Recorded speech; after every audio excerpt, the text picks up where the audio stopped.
Welcome back, everybody. Someone show me a thumbs up if you can hear me.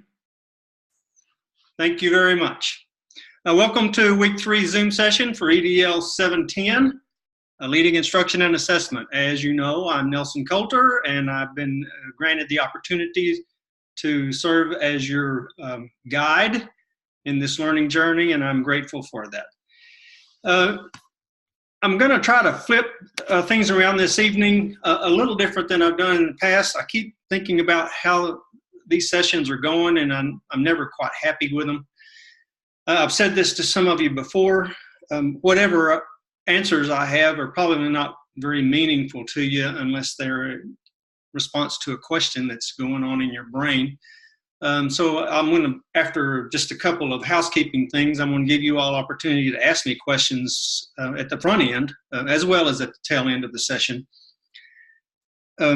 Maybe I'll catch you when your brain's a little fresher that way. I can't imagine why anybody would want to listen to me blather on. I've told you earlier in the previous 2 sessions, my intention is to infect your thinking, and I can see in some of the comments that some of you have been placing in your learning task that maybe I've been successful to some degree in that regard. I'm not through yet. You'll find the week 4 learning enhancements in that learning enhancements section of week 4. By the way, I'm going to open that module tomorrow sometime. There's a survey that Dr. Perry asked all of us that are instructing classes this term to share with you all. So if you would, please click on the link and open that survey and take it. It's not a terribly long one. And he didn't really provide explanation as to why it's there, but you don't have to study for it. A reminder that we will not have a Zoom session in week 7. You will have a final exam, and as part of the final exam, in preparation for the final exam, I'll pitch you a little preparatory piece in the discussion forum in week 4. And let you practice a little bit for it and get your brain moving in that direction. Also, please remember in week 7 that we have a Saturday evening deadline on your learning test submissions. That's because I have to get grades posted by 10 a.m. the following Monday. So I can't really get through 480 assignments between midnight Sunday and 10 a.m. Monday. On the topic of grading, I know I'm creating a little bit of heartburn for some of you, and I'm not going to apologize a lot by that, but if you're one of those that gets a little ping from me and suggesting that I don't think I'm getting your deepest thinking, or I would like to see a little more explanation or rationale behind your responses, I want to see that there's something really going on in there between your ears in response to the content that you're analyzing. And if I don't feel like I'm seeing evidence of that, I'm going to let you know it. And also, I mentioned this last week, but let me say it again. Pretend that you're giving those responses to a neophyte, someone that is not familiar with the content. You know, and I know I'm familiar with the content. But pretend that, for instance, if you just put in there one of your top 3 takeaways is you learned about pedagogy, to a neophyte, that doesn't mean anything. So provide a little bit of support there, a little bit of an explanation behind that. I've had several of you ask me through email about, as you see grades start appearing in the grade book, you'll see learning task 3 grades up there, and then learning task 5 grades, and learning task 6 grades, and some of you have gotten in a little bit of panic about learning task 1 and 2. Typically, I don't grade those in the order that they're assigned. I bounce around. More often than not, the discussion forum gets graded first. Learning task 6 gets the first grades, but I bounce those around, and if you care, you probably don't too. I read an article about a year ago about a professor that came across some research that suggested that professors, the conclusions of the study suggested that professors were biased in their grading in relation to whose work they were grading. So when they were picked up an essay that was written by Janie Coulter, the professor already had some preconceived ideas about what the quality of that work was going to be. And so this article I read, the professor didn't believe the research, so he just decided to run a little pilot action study on his own with his own classes. And he found that when he masked the names of the students and then shuffled the papers or the work, the responses, he got completely different outcomes than when he was grading their work and could see their names at the front end. And so consequently, what I do quite often when I'm grading through your learning task submissions is rather than, for instance, grading on learning task 3, all of Martin's responses, I'll start at the top of that column and grade and shield your names from my site, and I won't put them in alphabetical order, and I'll grade every one of your top 3 takeaways, all 80 of them in a row. And it's really, I think it's helped me as I'm looking at and digesting your work and internalizing it. And of course, some of you have some unique branding mechanisms that are fairly easy to note, but for the most part, I think it's been pretty helpful to me to feel like I'm looking at your work through very reasonably objective eyes. Okay, yak, yak, yak, Coulter's on the roll. Okay, let's flip tonight. I want to begin the session by giving you an opportunity to ask me questions if you have them. You can either write them in the chat box, or you can key the mic and ask me. And it doesn't matter to me. We can talk about the content of this course, or you can ask me questions about the structure or the processes, or you can ask me questions about the problems of practice. I don't care. I'll talk to you about just about anything if you want to. By the way, some of you look like you're actually beginning to breathe again. I think you've been holding your breath for about 2 months for the most part. A few of you are still in school, but most of you have closed the school year. Good for you. Hope you get a little rest and respite. Not graduate school, but everything else. Okay, I'm going to let you ask me questions if you got them.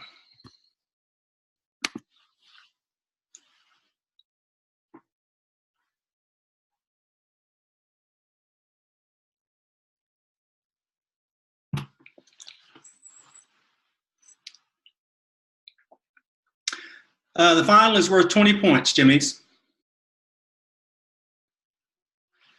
And it's in 2 sections. Half of it is I'm going to ask you the top 10 things that you learned in the course with a little bit of explanation about it. And then the part 2 of it is I'm going to ask you to tell me something in the course, a learning task or a discussion, or even a back channel conversation if you want to, that you'll connect somehow to each of the 7 learning standards. Those questions, in fact, I'll probably, when I pitch you that discussion forum prompt, I'll probably just post the actual wording of the final exam in there for you next week. Ray, how did you spark the minds of the youth, as Benson mentioned, when you were a principal? I think it needs to be done, but would like to know how you would implement it. Thanks for the question. Ray, my first principalship was at a K-12 environment, pre-K through 12 environment in a rural setting. There was 150 students in the whole county. Pretty easy for me to know them, know their brothers, know their sisters, their parents, aunts, uncles, dope dealers, the whole thing. And if they weren't at school, I pretty much knew where to find them. And so it's pretty easy to build those personal relationships. Also, as a very small school principal, for the first 5 years that I was a principal, I was their principal for half the day, and then I was secondary math teacher for the other half of the day. So students in grades 7 through 12, many of them I had actually in class. So I've always felt like it was extremely important to build an emotional connection with students. and Elena mentioned this, I think both in a discussion forum and also one of her learning task submissions, that she'd recently been through Capturing Kids' Heart training.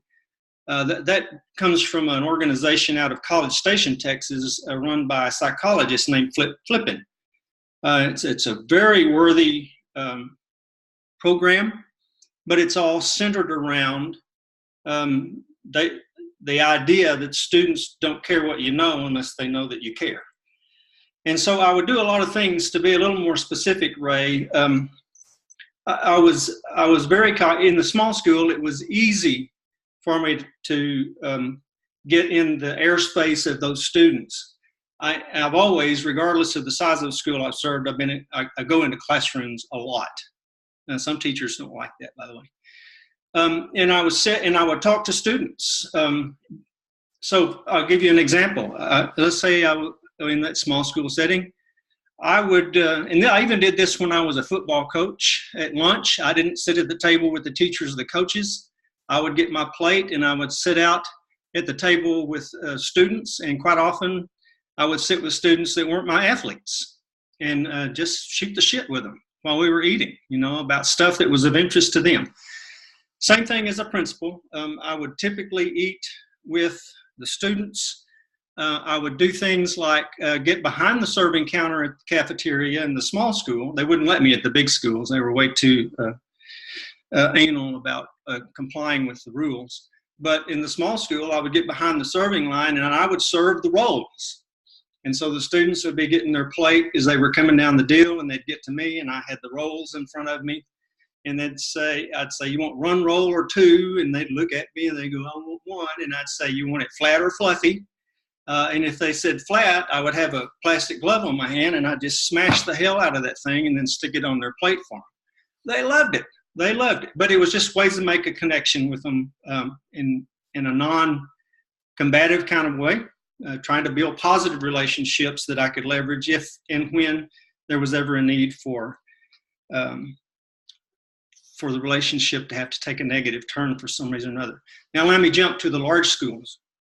As a principal, I was principal of a couple of large campuses. I think I mentioned this to you all. The largest campus I was principal of was a large comprehensive high school in which I had 9 assistant principals. So that gives you some indication of the size of that.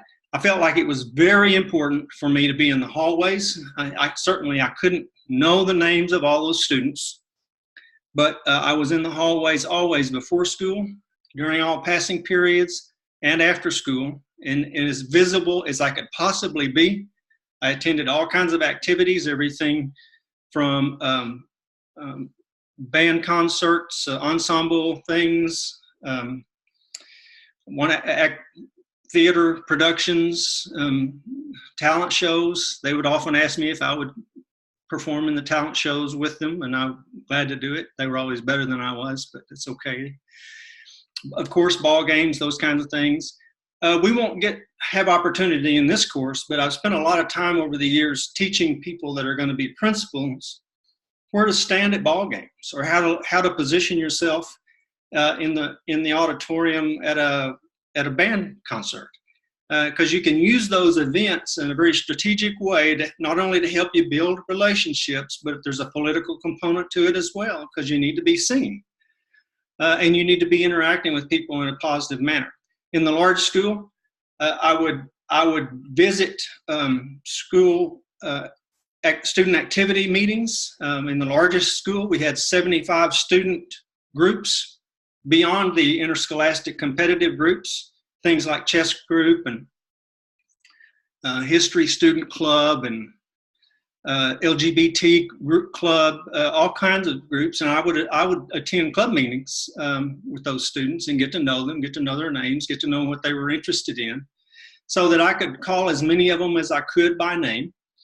When I would meet them in the hall, at the same time, I would, at lunch, even in the large school, we had 3 lunches and 800 students or more in each of those lunches.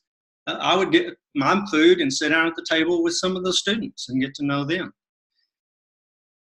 I've got lots of stories about that, but I'm not going to waste your time with stories, and bringing back some good memories and some bad ones in that regard. But my point is this.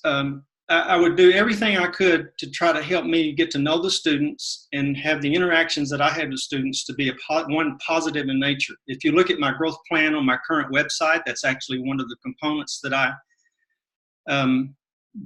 intentionally work to make happen.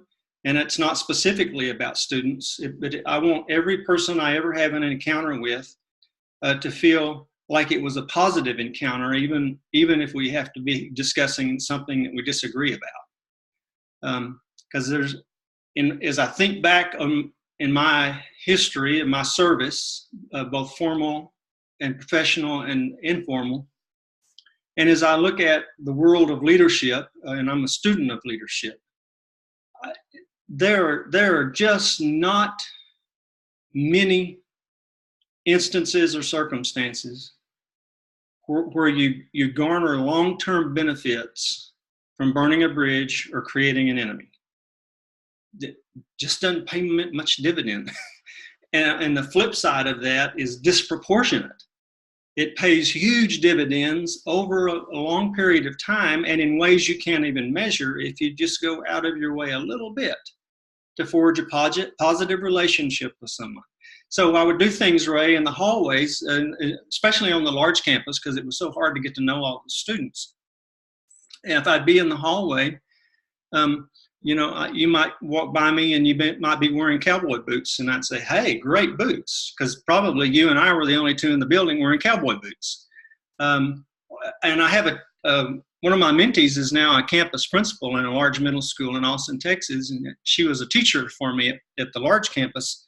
And Dina swears to me that one of her special education students to this day believes that I knew her name, her favorite color, when her birthday was, and I didn't, but every time I saw the child, I spoke to her, and I would say, "Hey, I love that shirt. Where did you get that?" Just simple little things like that. Another thing, too, something for you all to consider on the topic.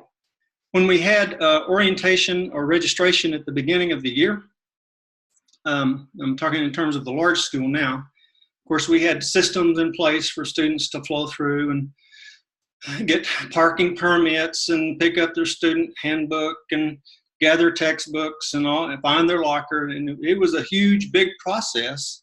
And particularly the freshman students in those high schools were coming into those monster buildings for the very first time.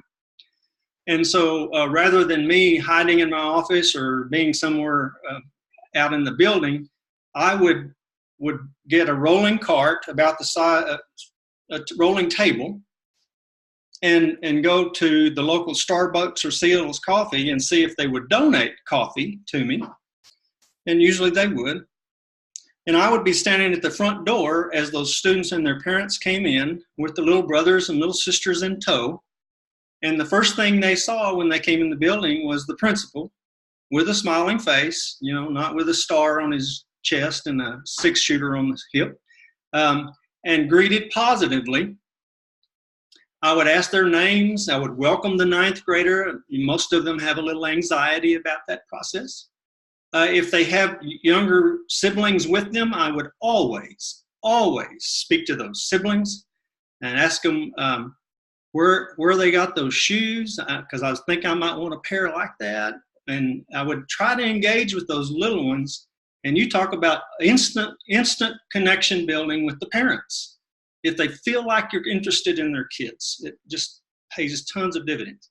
One more comment, and I'll get off this topic and go to another question.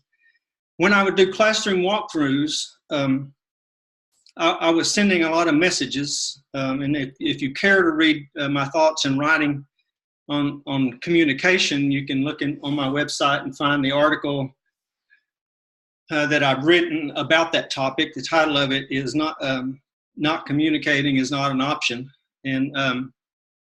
But what I would do is I would visit those classrooms. If the teacher was in direct teach mode, I would sit quietly and observe. But if they were doing guided practice or working in small groups or something, I would always be moving around, conversing with the students, and not just idle chat. I would be asking them things like, what is it that you think your teacher wants you to learn here today? in looking to see if the student could articulate that. And if they could, then I would say things like, how do you think you might use this information or this skill when you get out of school? And then the students would try to respond to that. Now, you can imagine what the teacher's doing when they're hearing these conversations. But I was sending a very powerful, or what I thought was powerful, message about our business, that the student should know what they're learning, and it should be relevant and meaningful for their life. And if not, maybe we need to weed it out of the curriculum. Okay, I hope that helps, Ray. If any of you ever ask me a question and you feel like I dodged it, poke me and I'll try again. Let me move to see if there's another question that someone asked. The theme of the week's, Rebecca, the theme of that week's module is the description beside each task correct. Just making sure.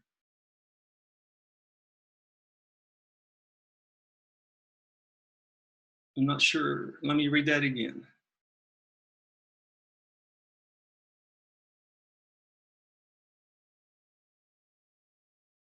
I think the answer to your question, Rebecca, is yes, if I'm understanding the question correctly.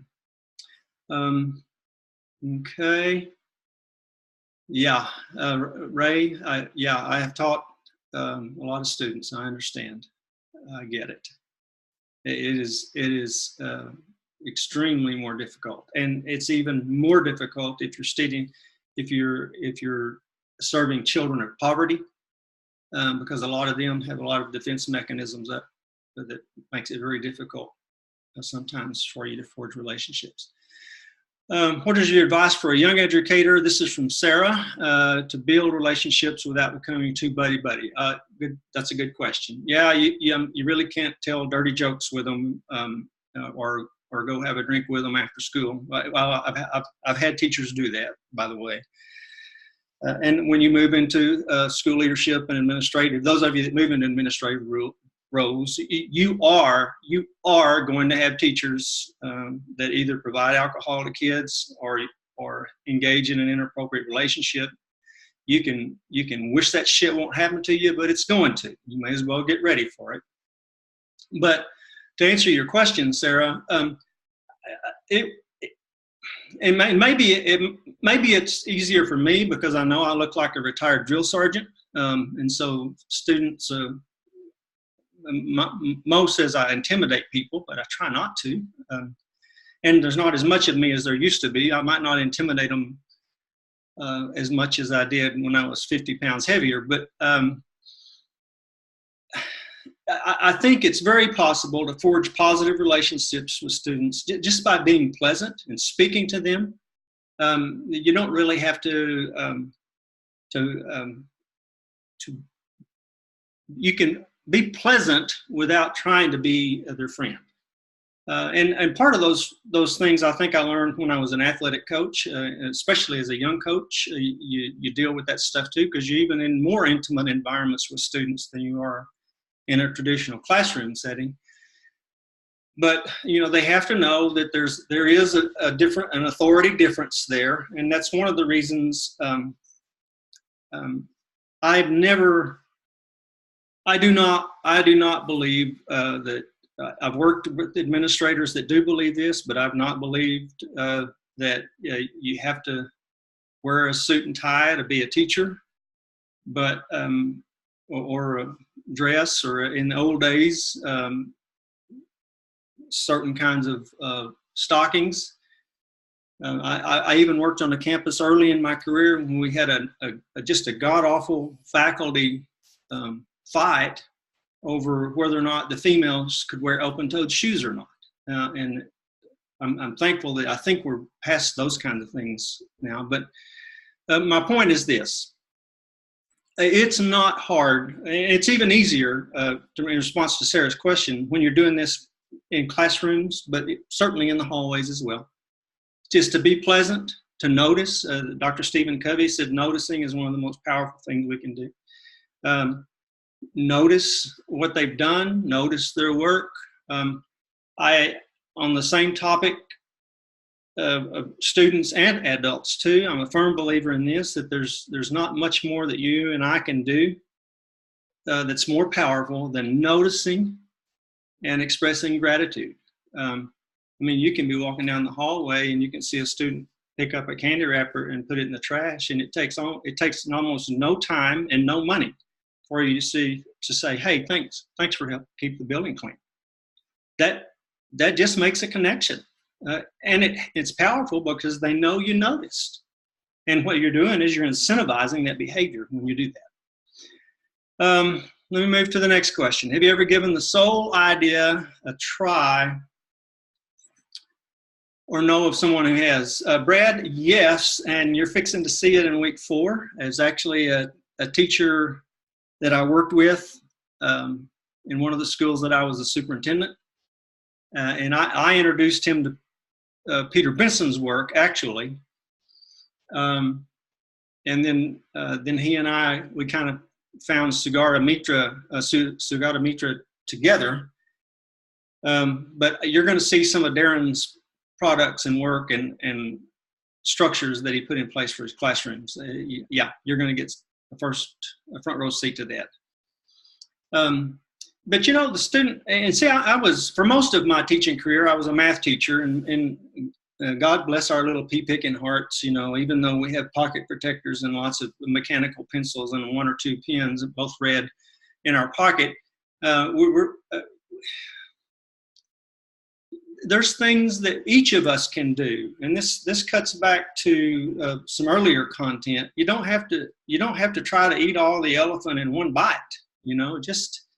Just begin pecking away at it. Think about your curriculum, whether it's 3rd grade literacy, or whether it's 7th grade math, or whether it's 10th grade history. Think about your curriculum and think, what pieces of that would lend themselves to me letting the students have a little more control over their learning, and more of an andragogical perspective. Very few, when you get down to the top grades, it's pretty hard to go full heutagogical with pre-K-12 environment. And that's one of the reasons that Dr. Blashy talks about the maturity of the learner. There's, I think, 2 or maybe 3 of you in this group that are gifted, talented teachers. And so you all do a lot of that heutagogical approach. You'll kind of, it's sort of like being at the carnival or the fair. It's sort of like being in the bumper car deal. You know, they got pretty free rein to run over and do anything they want to, but there's some bounding boards or barriers there to keep them from running off the cliff. And so just a few parameters and boundaries with the kinds of learning products that you hope for them to achieve. Rebecca, apologize for... Whoa, the spinal injection. I've had one of those. Glad I'm done with that. Let's see.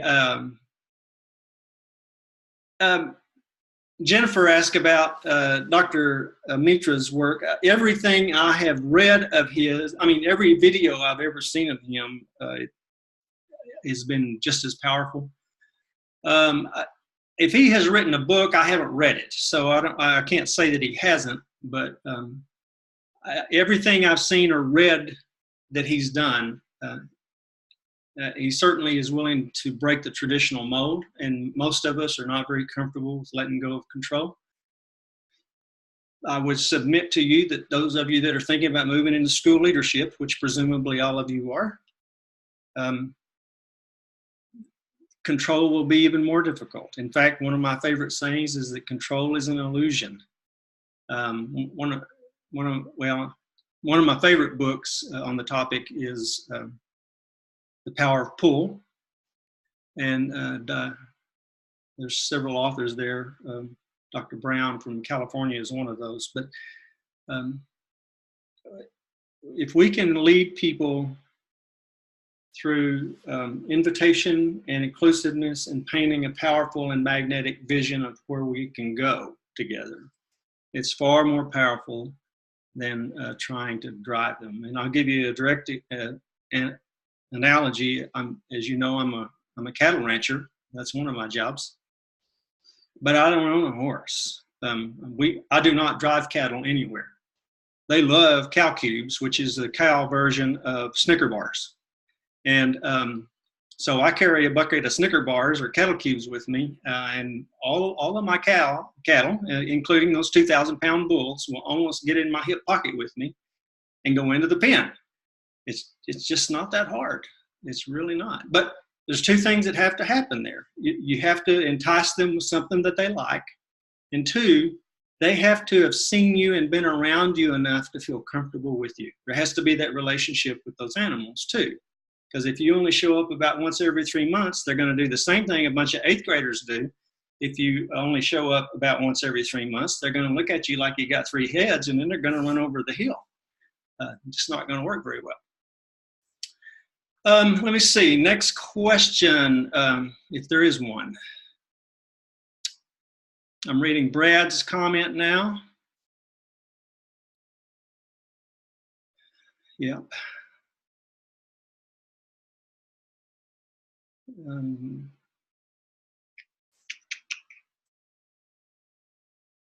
Fifi, you interviewed for a job today. Are you at liberty to tell us what you interviewed for? Yeah, this year in February, I teach kindergarten, and I'd moved from my current position that I'd been in for 6 years prior. In February, I took over another class at another school, a kindergarten class, where the teacher decided after that class that she needed to retire early. Mm-hmm. And so it was only a 1-year position. So I had to interview for another teaching position again. And so I interviewed today at the same school. There's a position for 1st, 2nd, and 3rd grade open. And one of the interview questions was,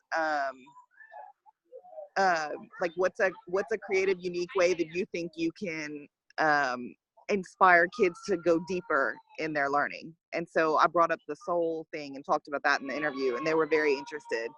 And they offered me the 2nd grade position, so that was good today too. So it helped. Cool. I think thank you. Is it okay for me to call you Fifi? Okay. I believe it's Brandy. I don't know if she's with us tonight or not, but in her learning task submissions, she mentioned that in her district, they're using a process called SCALE. That's also an acronym, but it's student-centered, what's the A stand for? Something learning environment. Same sort of concept. He's giving the students more variety and more choice and more ownership in that learning experience. I think I've mentioned this to you all before, but I've been doing a lot of work with adults, teacher prep, principal prep, and superintendent prep, in relation to taking the Dr. Phil Schlechty's levels of engagement. Some of you have studied those formally. It goes from rebellion to retreatism to ritual compliance to strategic compliance to the highest level, which is full compliance. And he defines that full compliance as high commitment, high attention of the learner. And I've been marrying those concepts, the concept of the levels of engagement with that triad that you've learned about, the pedagogy, andragogy, hudagogy, and seeing where those things mesh and weave, and trying to get particularly the principals and superintendents and people in charge of professional development to think about how you and I as school leaders can leverage the high levels of engagement that seem to be naturally married to the hudagogical end of that goji continuum. In other words, letting go of the control and designing learning tasks for the adults that allows them some latitude in chasing their interests. That's one of the reasons that you all get Learning Task 5 every week. And it's amazing as I read through your Learning Task 5, and you can go back and look at them because I give them back to you. But you can see that you know, and I'm just picking examples, but I mean, Anna might have fallen in love. I can't remember if she did, but Anna might have fallen in love with Peter Benson. And so when I give her the opportunity to just go chase some content, she starts digging in Peter Benson's treasure chest. And then Kat, Dr. Michaels, almost Dr. Michaels, she may chase the Mitra thread. And so you get the idea. You're more energized when you are given a little opportunity to pursue your interests in that regard. And another thing too, this is a commercial for the Brain Trust idea and me turning your work back to you, but that stuff is in spreadsheet form now. So you can resort that stuff, and you can sort it by keywords. If you wanted to sort it by Mitra, you could. If you wanted to sort it by, well, it's just individualized. So each of you, most of the time, you just post one. Sometimes you accidentally post two in there. But you can look for keywords. I mean, if you were looking for the word of grading, you could do a word search through there and find different items that could be of interest to you. Let's see, Mary, what is your advice in regard to employees who are reluctant in trying new engagement strategies to enhance student learning? I was listening to today, I was on the road, and I was listening to a video by Dr. Dylan William out of the United Kingdom. You're probably going to get exposed to some of his stuff if you haven't already. He's sort of a world-renowned expert on assessment, although I was listening to a keynote of his, and he really didn't talk about assessment very much. But he got off on the topic of how to improve teaching as a craft and how to improve teaching as a social arrangement. And he made a point that I've believed for a long, long time. And it was particularly reinforced with me. I told you my first principalship was in a rural setting.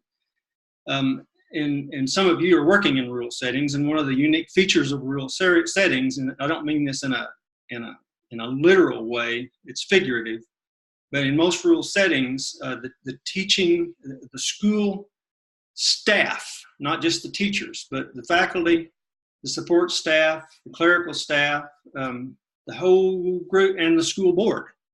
It's a very incestuous environment. In other words, if you're a principal in a rural setting, you're probably going to have the superintendent's wife on the faculty, and you're going to have a sister to a school board member on the faculty. And the person in charge of maintenance is very likely to be your spouse. And everybody's kin to everybody. And another unique feature about that is you really can't go in and kick ass and take names and run people off that you want to run off, because they're there. They were there before you got there, and they're probably going to be there after you're gone. But it was a good, powerful lesson for me early on to realize that my job is not so much to sort and rank folks and see if I can get rid of the bottom dwellers, but my job is to raise the skill level of everybody across the board. That served me well when I moved into the large school setting as well. Certainly you have a little more ability and responsibility to weed out the lowest of performers. But what my lovely bride of 42 years will tell you, I'm a man of great patience. And the two tripwires that I always use, now we're shifting into school supervision mode. I use two standards when I'm evaluating you as a teacher or maintenance staff or cafeteria staff or whatever. And here they are. And really it goes for the professionals as well as the non-professional positions. I'll give you an example in a minute. But my two standards are this. Are you willing to get better? Are you able to get better? And if you are, then you'll find very few people on this planet as patient as I am in helping you get better. If I come to the conclusion that either you're not willing or you're not able, either one, sorry. Let me do those two things. Either not willing or not able. then I'm going to try to help you, coach you to another place or another position. And when I said I use the word coach on purpose with great deliberateness, and here's why. A lot of folks move into school administration, and one of their either spoken or unspoken goals is to see if they can get rid of some of the low performers. By golly, they're gonna swing the hatchet. And I'll tell you right now that whenever you decide to fire somebody, it's painful, it's difficult, it takes years off of their life, and it takes years off the end of your life. So sometimes you have to do it, and I have done it, and I will live a few years less because I've had to go through those trials. But if you can coach people to a better fit, and that's the whole idea. It's not that Bob is a bad person. It's just that Bob's not well suited to teaching ninth grade English. And so I can either try to find a better fit for Bob within our family, or I can help Bob see that teaching ninth grade English is not a good fit for him with us, and see if we can help Bob find a better option for himself. It's far better. It costs you less lawyer money.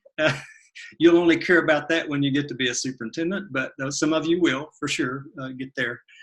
And as principals, whenever you get ready to non-renew people, you'll find that the folks over in the HR department at central office and the attorneys that support your district are going to ask you for mounds and mounds and mounds of paperwork. They make it as difficult as possible, and maybe with good reason, I'm not sure. So let me back to the point that I was making on my two standards. So I did this just a few years ago as a superintendent. It was in a smaller school district, and so I had the reach. I could do it. It was in a rural school, but I sent an email to everyone on the team: teachers, counselors, principals,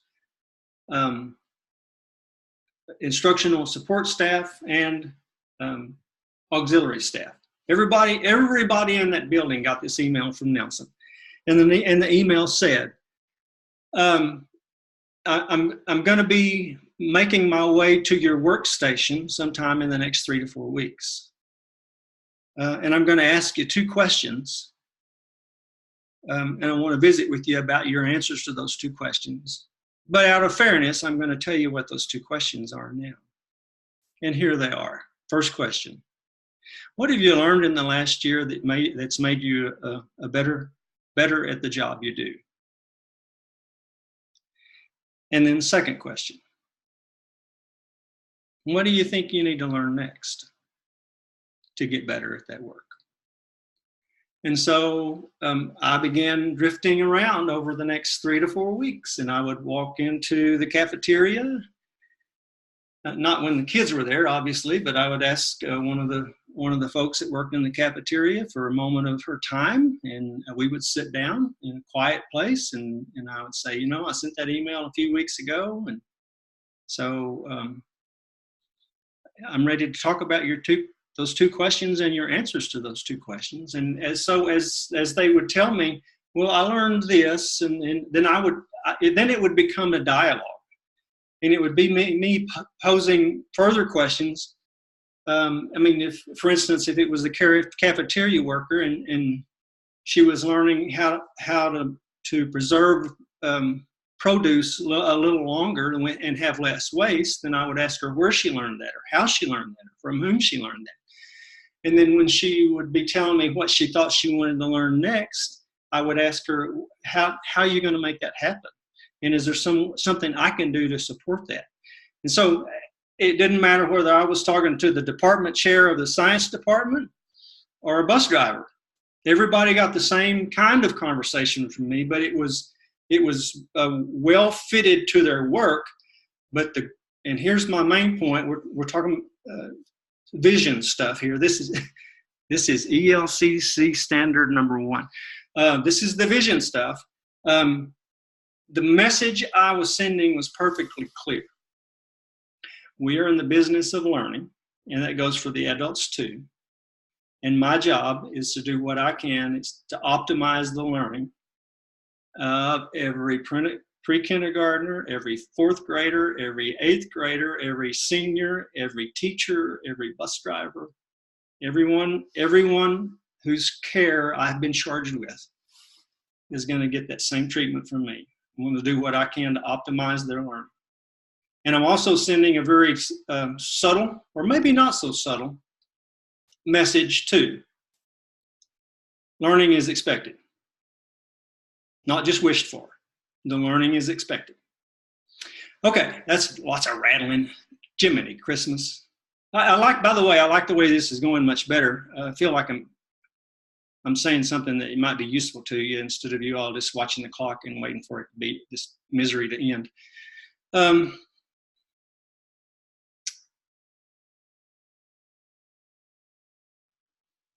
So, Mary, let me comment one more way on that.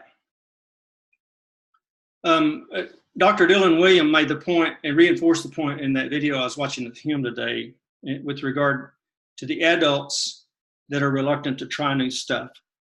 A lot of that cuts back to the way you and I fashion the professional development schedule and calendar and activities, in reinforcing it in a very PLC, and that's not PLC with the copyright symbol by it. It's a very effective PLCs have been in use since the beginning of time. Robert Dufour and Becky Dufour have made a whole lot of money from it when they put their little copyright symbol on there. But powerful teams of people working collaboratively toward a common goal. As leaders, you and I can help frame the direction, talk the direction, provide the support mechanisms in place, and you're always going to have someone that doesn't want to play. You are.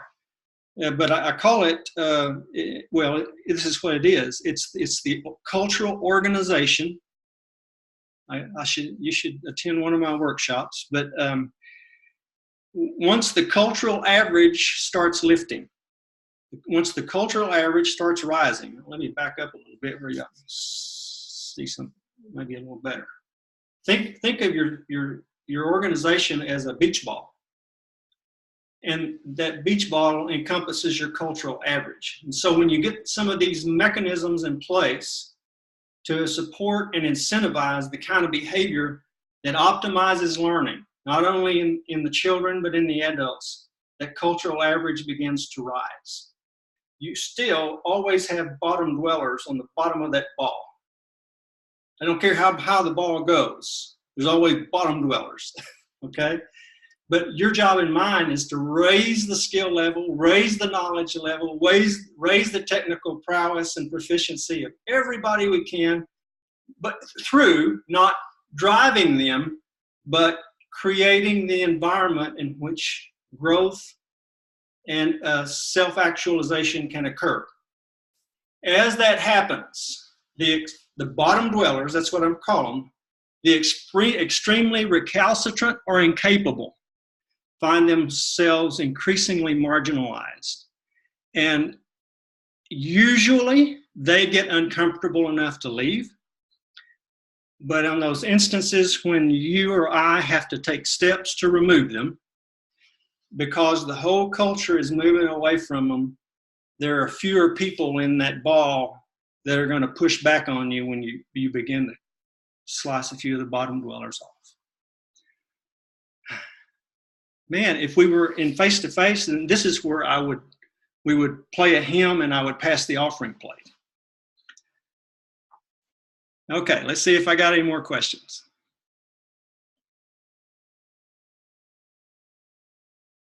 We're about to run out of time now.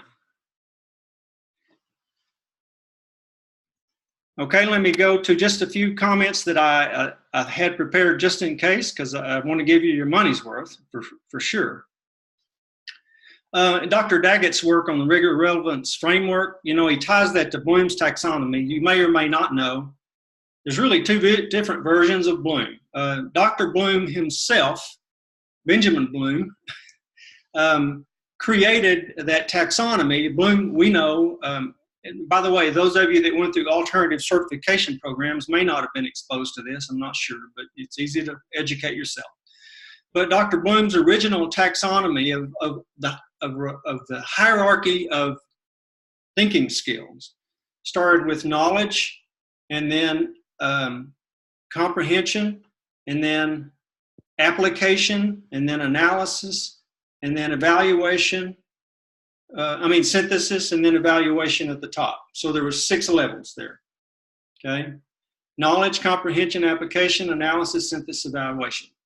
In 2006, some of Dr. Bloom's proteges, some of his mentees and students over the years, decided to revisit his taxonomy and see if they could create a revision to it, or maybe put it in a nicer, newer package.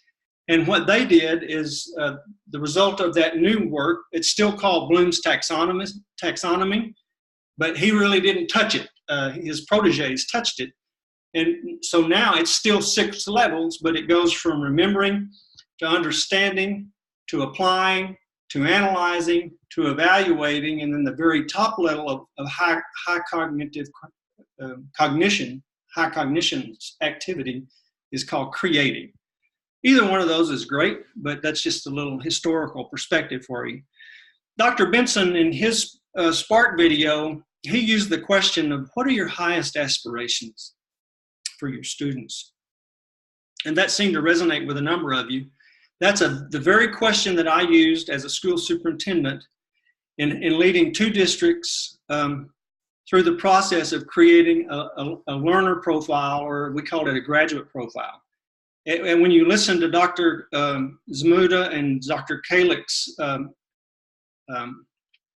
podcast interview, you'll hear them reference the learner profile thing. Some of you work in districts that have actually gone through a process of creating a learner profile or a graduate profile.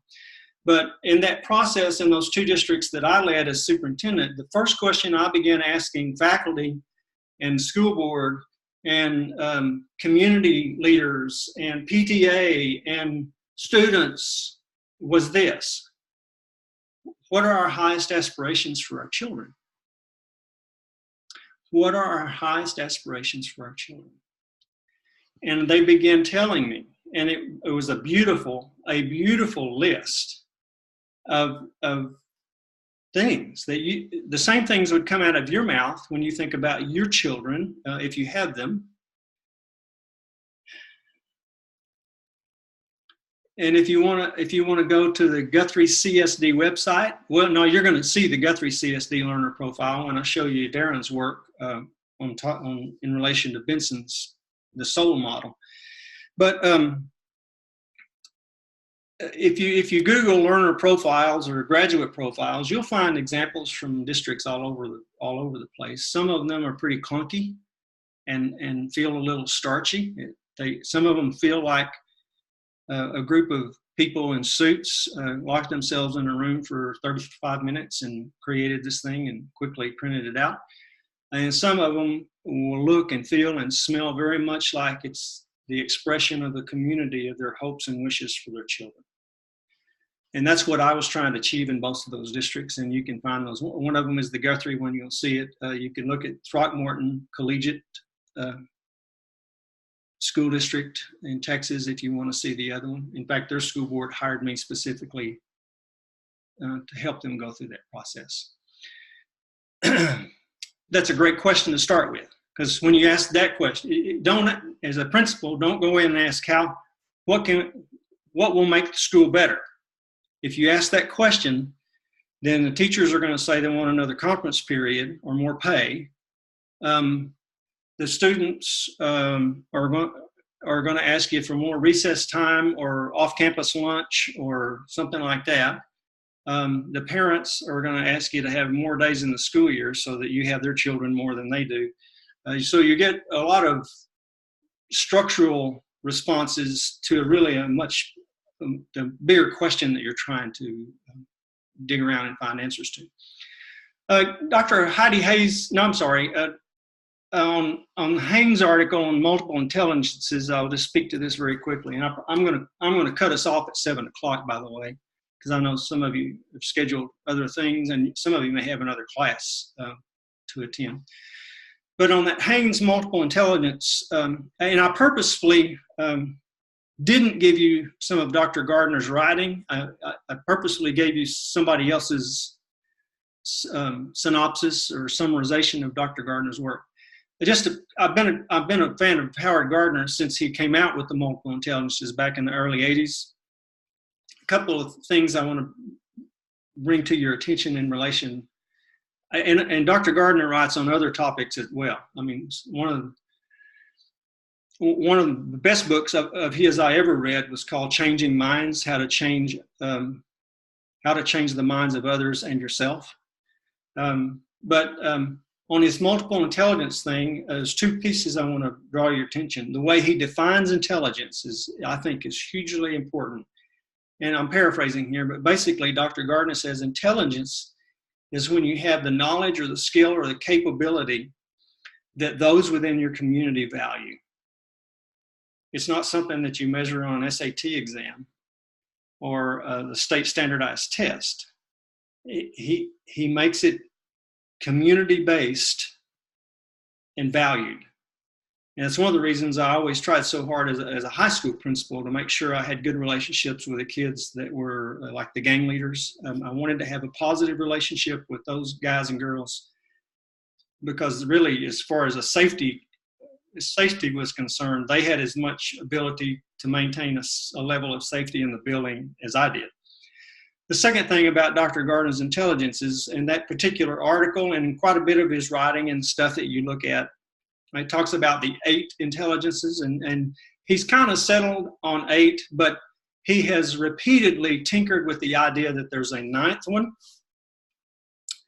And that 9th one is existential intelligence for people that are particularly skillful with regard to how they and we and how they see all of us fitting into the cosmos. It's the spiritual stuff. He hasn't formally sanctioned that, but he's come about that close to sanctioning that. So you can keep that in the back of your mind as you think about it. There are, I told you a while ago how I marry, for professional development work, how I marry Schlechte's levels of engagement with the hudagogy, pedagogy, and andragogy thing. I'm getting dangerously close to doing the same thing with Gardner's multiple intelligences. I'm thinking about, I'm processing in my brain how to marry those. I guess it would be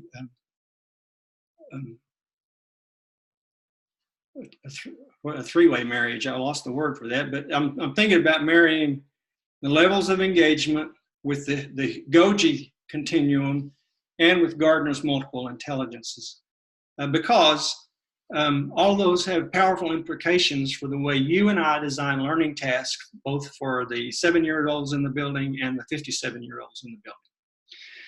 Okay, I'm going to move on. I'm fixing to sign. I'm going to just jump down to book recommendations. Book recommendations this week, Dr. Dan Willingham, and you saw I think you're going to see an article by him this week. A most powerful book with regard, he's a cognitive scientist, but the title of the book he wrote in 2009 is Why Don't Students Like School? A cognitive scientist answers questions about how the mind works and what it means for your classroom. Great book for teacher studies, for teacher team studies. Why Don't Students Like School? Habits of Mind, written by Costa and Kalick in '96. Excellent work, a very powerful influence. And the Kalick that you hear on the podcast episode this week is the same Benna Kalick that helped Art Costa write that Habits of Mind book back then. Stop Stealing Dreams. What is School For? Written by one of my favorite bloggers who is a marketing guy named Seth Godin, 2012. It's only in ebook form, as is most of his books. Stop Stealing Dreams. What is School For? Good work. it's very much in line with me trying to infect your thinking. And finally, Dr. Clayton Christensen and some colleagues in 2008 wrote a book. You've already been exposed, I think, to Dr. Christensen if you had my other class on how you measure your life. And then one of the content pieces actually that you had this last week came from the Christensen Institute. But the first book of his that I read was called, it was a book written by business people, but the title of the book was Disrupting Class, How Disruptive Innovation Will Change the Way the World Learns, 2008, Disrupting Class. Kat, the Stop Stealing Dreams book is by Seth Godin, Godin. Stop Stealing Dreams, What is School For? 2012 copyright. You'll love Seth Godin. Okay, I have 7 o'clock. I love you all. Glad you're with me. Oh, wait a minute. Let me channel Peter Benson. I see you. And I'll see you next week at 6 o'clock on Wednesday. If you need me, you know how to get me. Have a good evening.